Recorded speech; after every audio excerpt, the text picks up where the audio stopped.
예루살렘의 아이히만은 총 15개의 장으로 이루어져 있는데요. 제1부가 정의 집입니다. 정의 집이 뭐냐면 아이히만을 재판하는 바로 그 법정을 부르는 이름. 그곳이 정의의 집이었어요. 1961년에 37개국의 TV로 생중계를 하면서 전 세계로 이제 방송하는 운명의 그 재판이었습니다.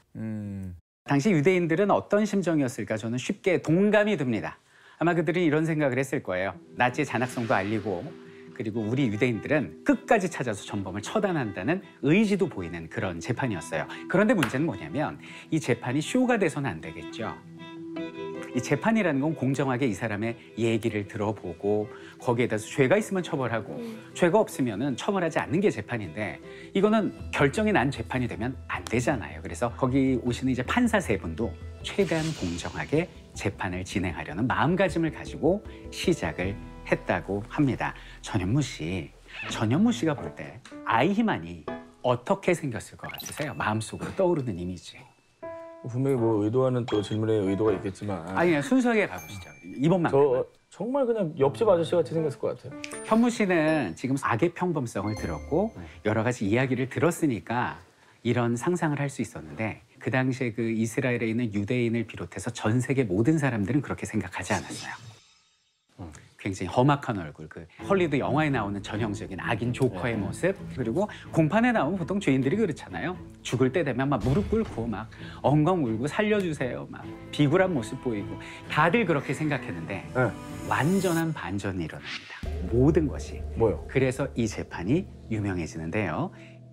책에 이제 묘사가 돼 있는 아이히만 같은 경우는요, 그냥 평범한 옆집 아저씨였어요. 근시가 조금 있고요. 맞습니다.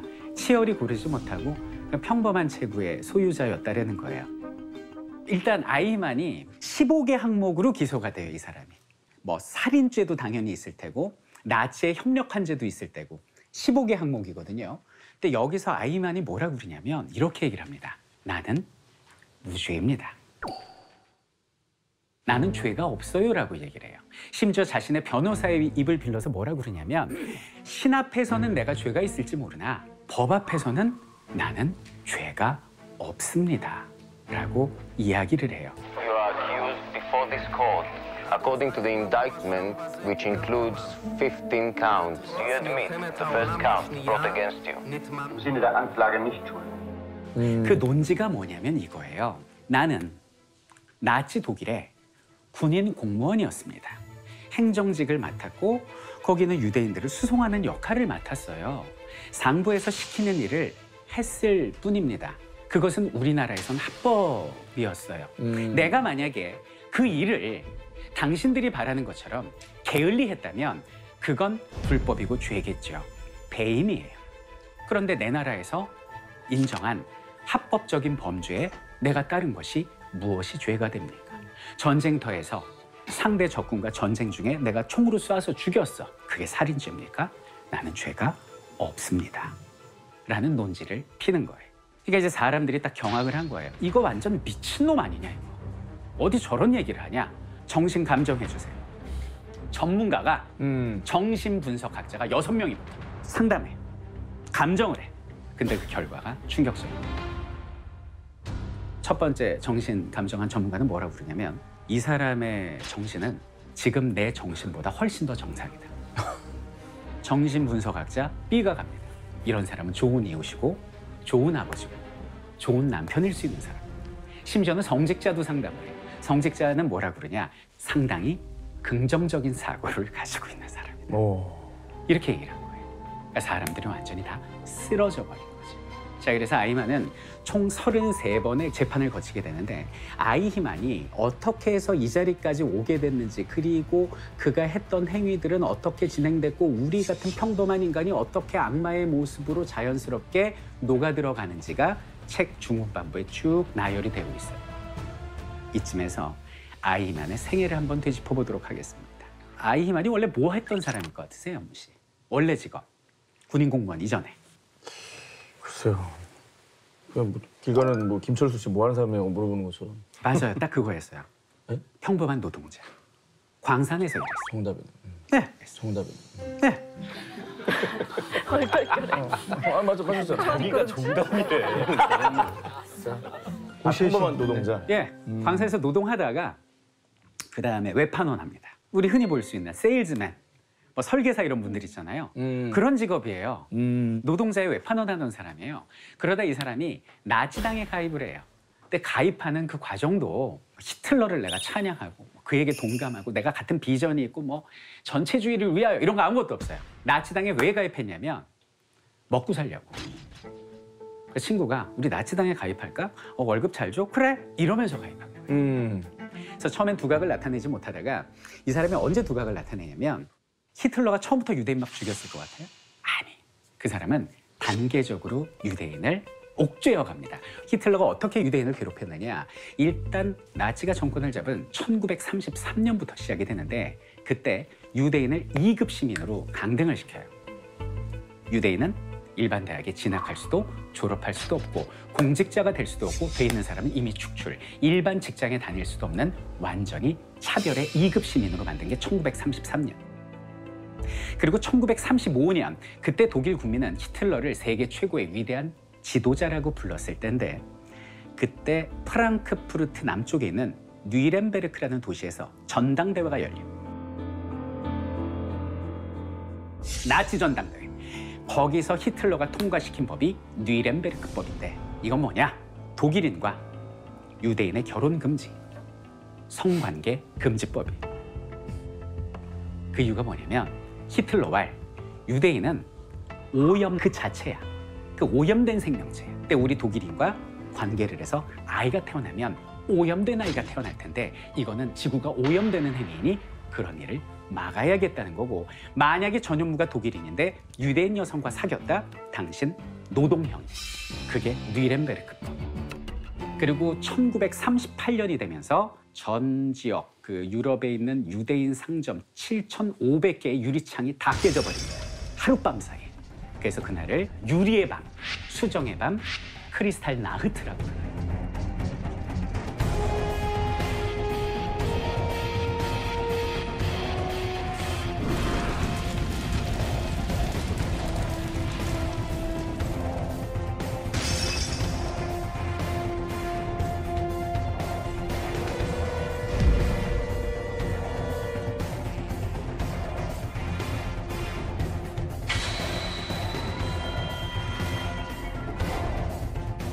그때부터는 아예 조직적으로 유대인을 추방하거나 수용소로 보내는 단계가 1938년이거든요. 그 즈음에 여기는 아이히만이 맡은 역할이 바로 수송 담당 역할이었어요. 근데 여기서 아이히만이 굉장히 능력을 발휘한 게 뭐냐면 자, 현무 씨가 유대인이라고 가정해 봅시다. 이제 이 나라에서 추방을 당해야 돼요. 그럼 추방당할 거면 재산도 정리해야 될 거 아니에요. 그 막 뛰어다녀야 되잖아. 일단 은행 가겠죠, 은행. 은행도 가야 되고 또 네. 동사무소도 가야 되고 그죠. 국세청도 가야 되고 외교부도 가야 되고 구청도 가야 되고 시청도 가야 되잖아요. 이 6개를 한 곳에 모아버려요. 아이히만이. 그래서 아이히만이 뭘 만드냐면 아주 효과적으로 독일에 있는 유대인들을 국외로 추방하고 수용소로 보낼 수 있는 어떤 생산 라인 건물을 디자인을 합니다. 이 사람이. 그래갖고 이제 유대인이 들어가잖아요. 뭐 뛰어다닐 필요도 없어요. 입구로 들어가요. 서류를 줘. 작성해. 내면 도장 찍어주고 옆에 가서 서류를 받아요. 왔다 갔다 하면서 모든 정리가 다 돼. 그래서 제 재산을 독일에 헌납하겠습니다. 서명하고 쭉 올라가 2층 올라가잖아요. 그럼 마지막으로 거기서 도장을 찍어서 여권과 함께 주는데 둘 중에 하나입니다. 당신은 독일에서 추방, 내지는 당신은 수용소로. 요 생산 라인을 만들어요. 재산을 다 환수하고. 환수하고 다 뺏고. 근데 더욱더 놀랍고 충격적인 건 뭐냐면 그 모든 일을 해낸 게 독일인들이 아니었다라는 거예요. 아이히만은 재판 과정 중에 판도라의 상자를 열어버립니다. 아이히만이 뭐라 그러냐? 몇 명 되지 않는 독일인들이 그 유럽에 있는 수많은 유대인들 600만 명을 어떻게 수용소로 보낼 수 있었겠냐? 그거 전부 다 유대인들이 도와준 거예요. 유대인 공동체, 완장찬 사람들, 별표단 사람들이 자기 민족을 판 행위야. 심지어 어떤 유대인은 자기가 수용소로 가는 동안 단 한 명의 독일인을 만나지 못했다고 기술하고 있어요.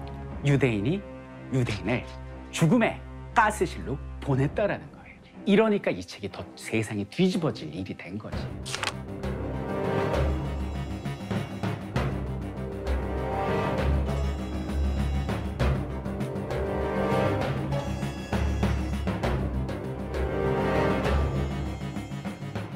자, 이런 과정에서 이제 아이만은 일말의 죄책감도 느끼지 못합니다. 오히려 아이만은 자기가 하는 일에 엄청난 자부심을 가지고 있었어요.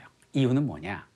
아니, 내가 독일 사는 유대인들을 다 추방하고 막 수용소로 보내는 일을 하는데 이거 훌륭한 거 아니야? 독일 살면 차별당하고 괴롭힘 당할 텐데 탈출시켜주는 거 아니야? 고마워할 줄 알아야지. 이런 생각을 하고 행복하게 삽니다.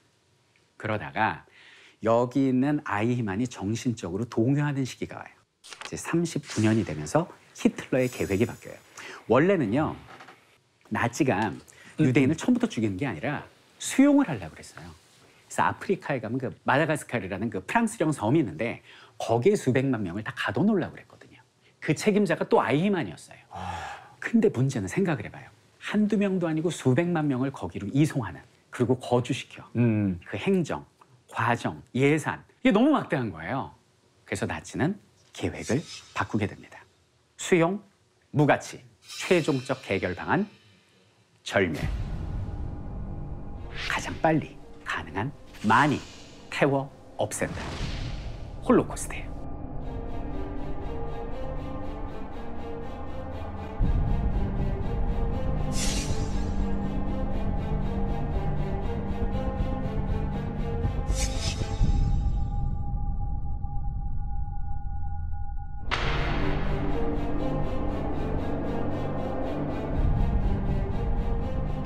다 죽여버리자는 거죠. 그걸 이 사람이 문서로 받은 거예요. 그때 처음으로 이 사람은 인간적으로 동요를 합니다. 아무 말도 할 수 없었다라고 나와요. 그리고 나치는 이런 실무자들이 동요하지 않기 위해서 학살이란 표현 절대 문서에 쓰지 않습니다. 최종적 계획이랄지 뭐 재정착 이런 식으로 표현을 유화시키죠. 그래도 일단 문서로 보니까 아무 말도 안 하고 일을 하고 있다가 이 사람이 결정적으로 충격을 받은 게 1941년이에요. 이젠 이 사람 되게 유명해졌습니다. 유대인 이송 전문가라는 별명도 붙었고요. 그것 때문에 이제 폴란드로 잠깐 발령을 받아요. 학살센터가 있는데 가서 조사를 하려는 거죠. 갔어요. 가서 충격적인 모습을 보게 됩니다. 내가 지금까지 못했던 그 수백만 명이 도착하는 그곳은 지옥이었습니다. 여기는 아이히만이 재판장에서 표현한 당시의 모습을 제가 읽어드리도록 하겠습니다. 제가 평생 동안 본 것 중에 가장 끔찍한 광경이었습니다. 트럭에 유대인을 실어 갔는데요. 넓게 파인 구덩이 앞으로 가서 문을 열었고 그리로 유대인들의 시신들이 쏟아져 나왔습니다.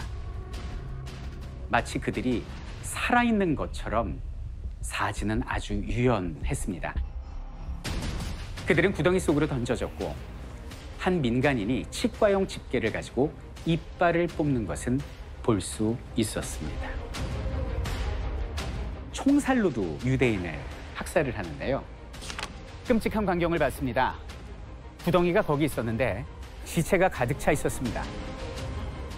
그런데 거기에는 마치 샘처럼 피가 땅에서 솟구쳐 나오고 있었습니다. 아이만이 이 장면을 보고 뭐라 그러냐면 나는 평상시에 상처가 야, 나 비웠어. 상처를 보여주자. 이러면서 상처도 못 보는 사람이라고 얘기를 해요. 징그러워서 남의 상처도 못 보고 그래서 나는 의사는 절대 될 수 없을 거야 라고 생각하는 예민한 사람이었고 실제 아이만은요 살면서 한 번도 유대인을 미워해 본 적도 없고 원한을 품어본 적도 없고 직접 죽인 적도 없었어요. 그저 사무적인 일만 했고 아이만이 살면서 유대인한테 제일 미안했던 일화가 딱 하나가 나옵니다. 책에 한 유대인 그 지도자와 뭐 말다툼이 있었나 보죠. 따귀를 때렸대요. 근데 그게 두고두고 마음에 남아서 되게 여린 사람이구나. 잊혀지질 않아요. 일이 손잡히질 않아. 그러니까 정말 그런 마음 약한 사람이라니까. 남의 상처도 못 보는 사람이 이걸 본 거예요. 완전 멘탈의 붕괴가 옵니다. 이 멘탈의 붕괴가 1년 만에 사라집니다. 1942년 다음인데요. 당시 이제 반제회의라고 지명의 이름을 딴 회의인데 그 히틀러의 최측근 차관급 인사들 13명이 모이는 자리에 서기로 참석을 해요. 서기로. 이 사람은 거기에 낄 만한 계급이 못 돼요. 네. 근데 지금으로 따지면 뭐 3스타, 4스타 이런 사람들, 말로만 듣던 우리 독일의 영적인 용사들과 같이 토론도 하고 식사도 하는 자리니 얼마나 영광스럽겠어요. 가서 회의를 서기로서 기록을 하는데 이때 아이만은 모든 생각이 지워집니다. 그 사람들은 아무렇지도 않게 얘기를 하더래요. 유대인 몇 명은 어디로 보내고 여기서 최종 계획을 실시하고 이렇게 얘기를 하는데 그 사람들의 말에선 이건 살인이 아니에요. 학살이 아닙니다. 그죠? 통계였고 총통의 명령을 시행하는 공무원이었고 그냥 이것은 나라를 위한 국가를 위한 행위일 뿐이었어요. 그렇게 아무렇지도 않게 회의가 끝나고 아이만은 스스로 어떻게 변명을 하냐. 나는 죄를 짓지 않은 본디오 빌라도다 라고 생각을 해요. 혐우 씨, 본디오 빌라도 들어보셨습니까? 생전 처음입니다. 전 들어본 적이 없습니다. 예수 이제 재판을 유대인들이 이제 예수를 잡아가지고 로마의 빌라도한테 이 사람이 자기가 왕이라고 주장하니까 처형해 주십시오라고 하는데 빌라도가 이제 예수랑 면담을 한 다음에 죄가 없는 거예요. 죄가 없어서 처형을 못 할 것 같은데 유대인 지도자들이 이걸 처형을 해달라니까 자기는 그냥 거기서 손을 씻고 정말로 손을 씻고 나오죠. 그냥 난 모르겠다. 그리고 맞습니다. 바로 저 얘기예요. 그걸 인용해서 이 사람은 자기 정당화를 시켜요. 많은 사람들이 죽는 건 알아. 왜? 내가 봤으니까. 하지만 난 죄가 없어. 왜? 나는 시키는 대로 공무원으로서 해야 할 일을 할 뿐이니까. 이게 당시에 아히만이었어요.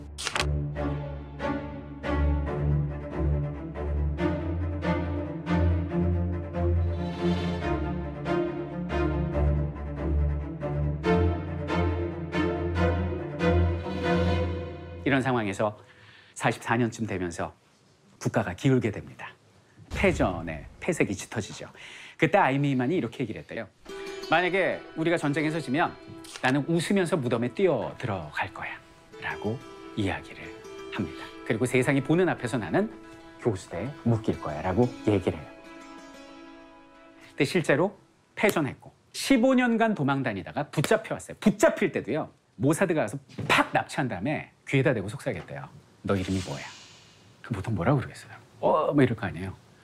아돌프 아히만이다. 이스라엘이 날 잡으러 왔음을 알고 있다. 이러면서 끌려와요.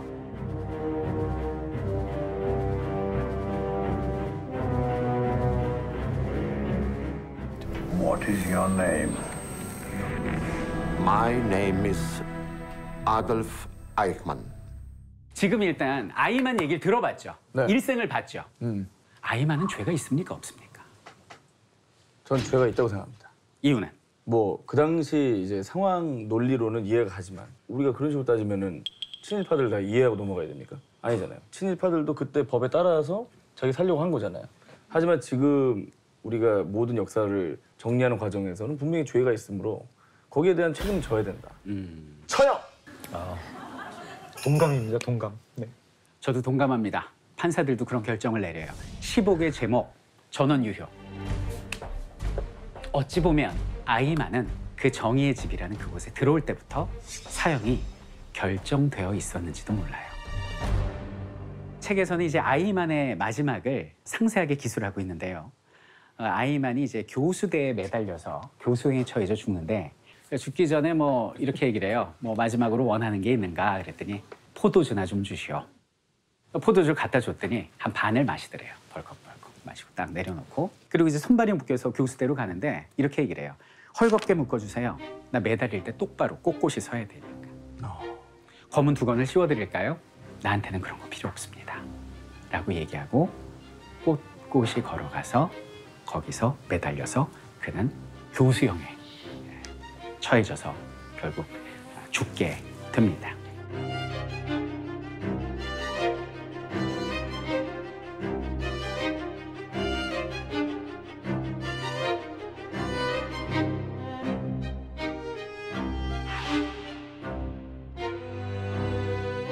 책의 마지막 부분을 제가 좀 읽어드릴게요. 한나 아렌트가 이렇게 이야기를 합니다. 마지막 순간에 그가 인간의 사악함 속에서 이루어진 이 오랜 과정이 우리에게 가르쳐준 교훈을 요약하고 있는 듯했다. 두려운 교훈, 즉 말과 사고를 허용하지 않는 악의 평범성을 요 말이 책의 제일 마지막에 남아 있습니다. 저는 책을 읽으면서 정말 많은 생각을 했습니다. 왜냐하면 우리의 역사도 유대인의 역사와 비슷해서 많은 이들이 고통을 받았는데 그럼 그때의 전범들도 과연 이런 생각을 가지고 간 게 아닐까 굉장히 무서운 생각을 했고 또 하나 든 생각은 뭐냐면 이 아이히만의 모습이 우리 자신일 수도 있다는 게 굉장히 공포스러웠어요. 한나 아렌트가 책에서 뭐라고 얘기를 하냐면 무사유라고 그래요. 무사유. 무사유가 뭐냐면 생각 없이 사는 것. 내가 하는 일이 이 사회에 선한 역할을 미치는지 아니면 어떤 악영향을 미치는지 관심 없이 그냥 거대한 제품의 부품처럼 무사한 일로 시키는 대로 돌아가는 톱니바퀴 같은 우리네 인생. 이 인생이 우리 마음속에 있는 악을 다 끄집어내서 합친 것보다 생각 없는 무사유가 더욱더 위험하다라는 말을 마지막으로 여기는 예루살렘의 아이히만 강독을 마무리하겠습니다. 감사합니다.